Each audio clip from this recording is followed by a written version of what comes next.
for inviting me here remotely for TCT India. I was asked by Dr. Ask for a talk on STEMI cardiogenic shock and protected PCI.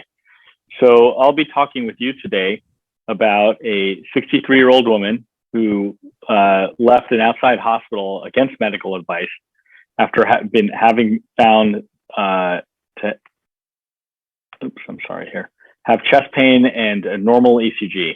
She had recurrent chest pain and was referred to the cath lab for non-ST segment elevation MI with CKMB of 43 and a troponin of 1.23.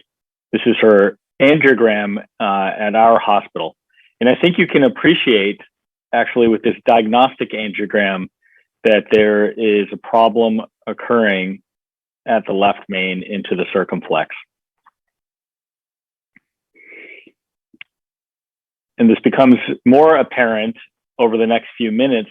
She starts to develop ST segment elevation, chest pain, hypotension, and what is found to be a dissection likely caused by the catheter, but we can't be sure whether it was a spontaneous dissection, which was propagated by the injection. Of course, she had a problem beginning before the angiogram, given the abnormal cardiac enzymes and chest pain. But here you see an impella has been placed. A wire has been placed in the circumflex, and this is wiring the LAD, an attempt at wiring the LAD. This is a microcatheter now placed in the circumflex, and a wire is in the LAD.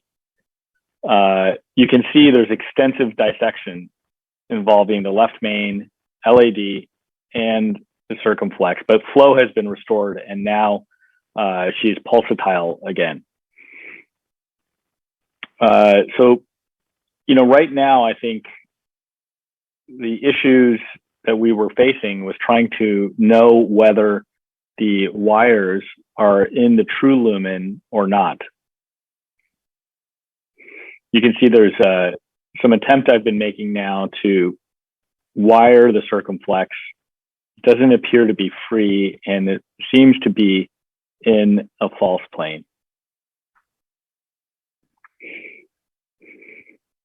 And now this looks pretty reassuring.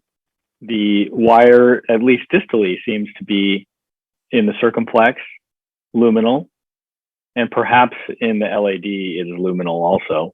But there's extensive dissection involving in the entirety of the left main, proximal LAD, and circumflex.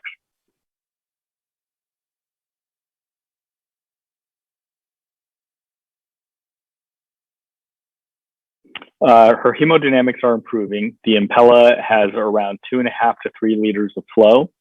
Her blood pressure is in somewhere around the 100 to 110 range.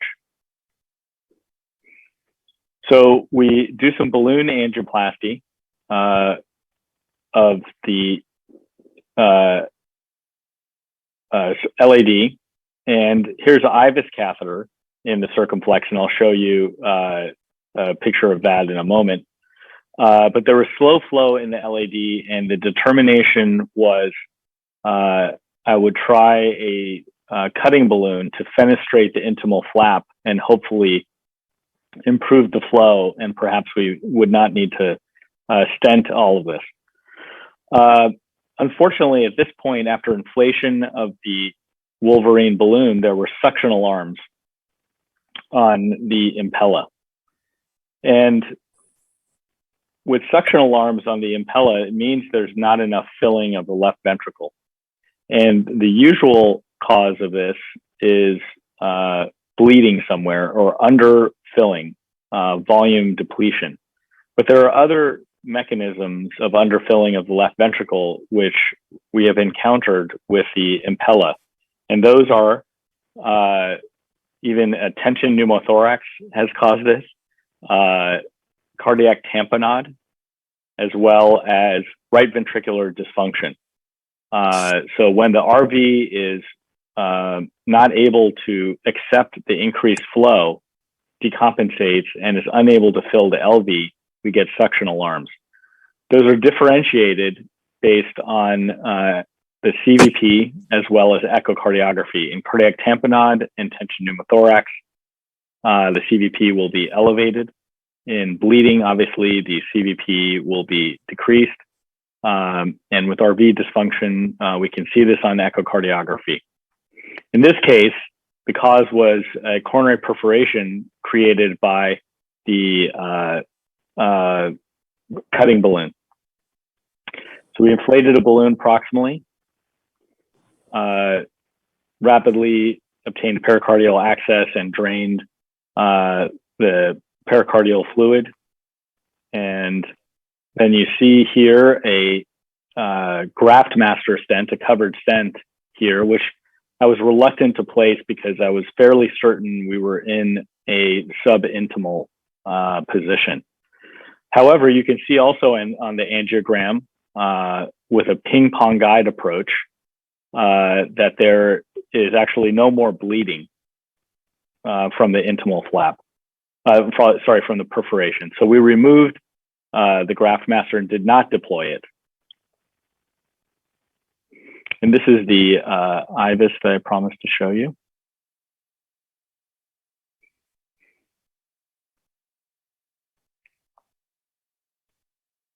So it'll take some time to play, but as you can see, I think here the wire is luminal.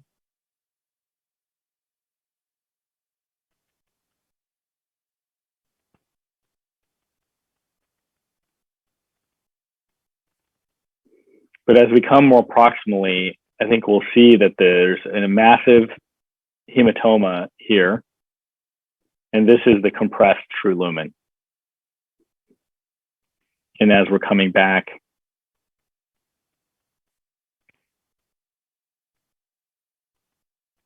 we're mostly in a very large false lumen. So we were obviously reluctant to stent this false lumen in entirety.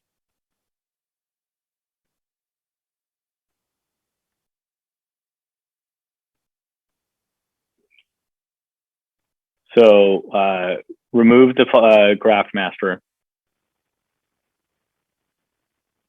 And this is where we're at this point. And this is the circumflex.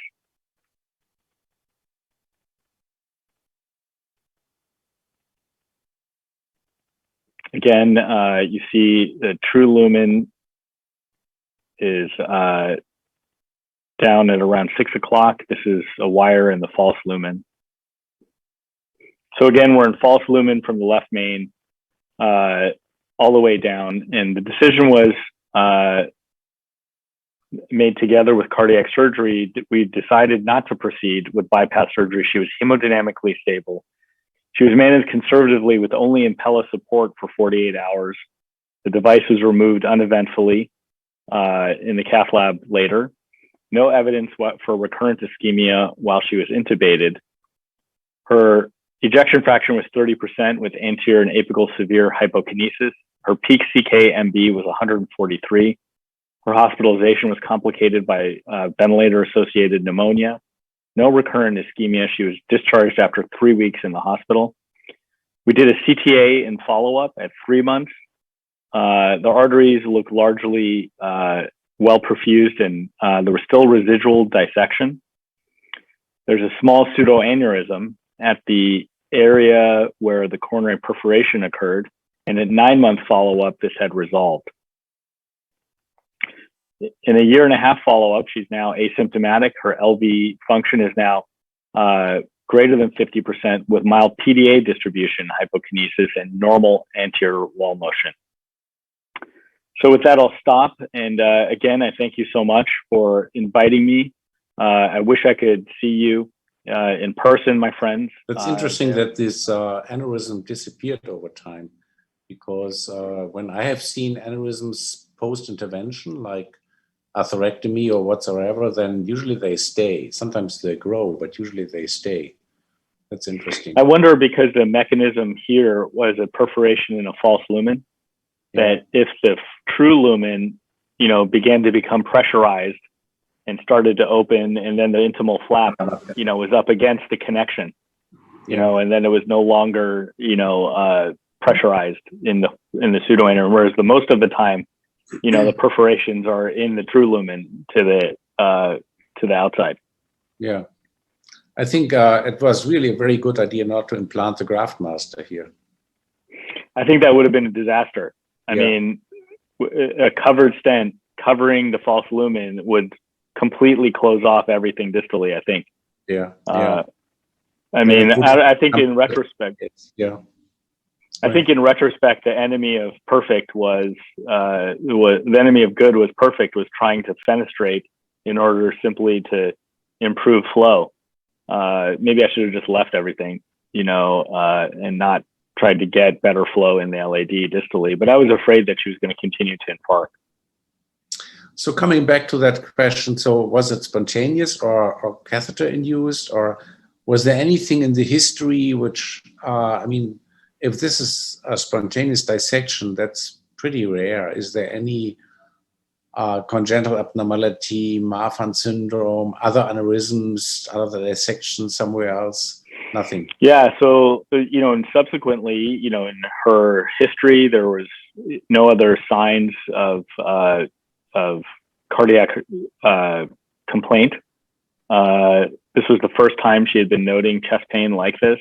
Of course, she had elevated biomarkers coming into it, but there was no other signs of aneurysm. She wasn't worked up for connective tissue disease per se, but there was no other sign of dilated aorta or blood pressure differences or any sign of other vasculitis. I think she became very unstable after the first injection of the diagnostic catheter. So there was some extension by the diagnostic angiography.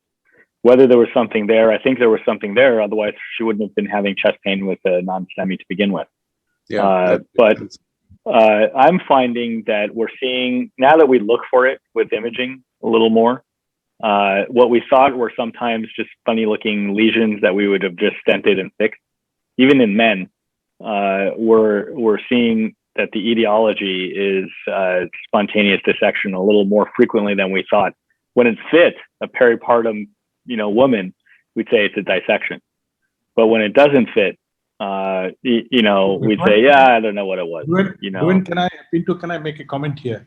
If I have done one case at a proximal false lumen, if you pass a coronary snare and if you loof the distal end of the wire and just pull it out like a lampoon, like you dissect and cut your whole dissections, and there is again you can go back. So I think this is again dangerous sometimes. In small dissection it works. So you use this snare to kind of fenestrate the intimal flap? Yeah, I fenestrate the intimal flap, go distally, catch the distal end and pull the whole thing out so that it becomes like the one end actually cuts when you remove the wire. But it is possible only in a small dissection. If it is extensive dissection in your case, then you have a huge flap that you're pulling out. Yeah. So it's an interesting idea. Yeah, and Dr. Hasse, how many dissections do you see? I mean, this is an amazing. So is that your daily practice to treat dissections, or how did you come up with that? No, sir. The beauty of this case, if you have a circumflex dissection, it usually stops at AV group. If you have a left main dissection, it usually stops at diagonal. If you have a RC dissection, stops at the crux. But unfortunately, the circumflex dissection got aggravated by the hydraulic pressure of the injections and gone distally. By virtue of the orientation of the fibers, your myocardial or coronary fibers, it will get restricted. But he took the best decision to leave him alone, because if you inflate any stent in the false lumen, that will cause perforation and definitely that will be disastrous. So getting back into the lumen should be the motto. If you can do it, then you stent it. Otherwise, just leave it up. So I think some idea. I'm Dr. Pinto and Dr. Hasa, how many dissections do you see per year? I mean, in Germany, this, at least in our center, it's extremely rare. So, sir, in sounds India, like you have hundreds of cases. in India, previously when our teachers used to teach the angiography, and they used to use this end-hole catheter right coronary. The right coronary female with the JR is the highest incidence of coronary dissections. Now we go for radial, since it has got side hole, it is never seen with the Tiger catheter, radial catheter, whether it is left. Now the guiding catheter still can cause dissections. In US, they are using special soft tip guiding catheter, especially Dr. Samir Mehta and Samin Sharma's group. I think name is Mark or something like that. And with that, you have to check the pressure, sir. If you do not see the pressure you inject, you can produce these kind of dissections. Or I think we see, spontaneous coronary dissection in female is very rare in this part of the country. It's mainly reported from the Canada, a huge series from Canada. But we do see quite significantly female, young female. So, Horst, I'd say the three categories, you know, are spontaneous dissections. You know, we'd see somewhere around 10 or 15 a year. So that's really once a month where we're seeing, you know, something that is a spontaneous dissection. The most common is creating a dissection during the PCI. You know, the side branch or things like that. Somebody, you know, advances a hydrophilic wire and cuts something up.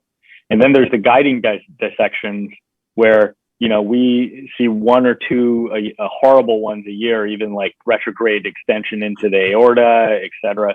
And those are, you know, it's just that we cannot break the interventional cardiologist's mind of continuing to inject when there's a dissection. So a small, tiny thing that you would not even remember, Horst, that's why you never see dissection, is you have some small dissection from, you know, angioplasty. Somebody loses wire position and then re-enters it and then spears the whole thing and then continues to inject. You know, that's what we see, you know, maybe 5 or 10 times a year also. Guide extension, if you inject too much in a guide extension, that can cause dissection. If you have this Wolverine balloon. We've seen that too. We've seen that somebody, you know, not knowing how to use a guide liner, putting it halfway down the artery and injecting while it's damp. And IVL has reduced the incidence of balloon dissection going proximally and extensive dissection going distally. If you have lithotripsy balloon, and Germany is one of the centers where lithotripsy has been quite frequently used, and now it has come to US. The incidence of dissection in the peripheral artery coronary comes down significantly.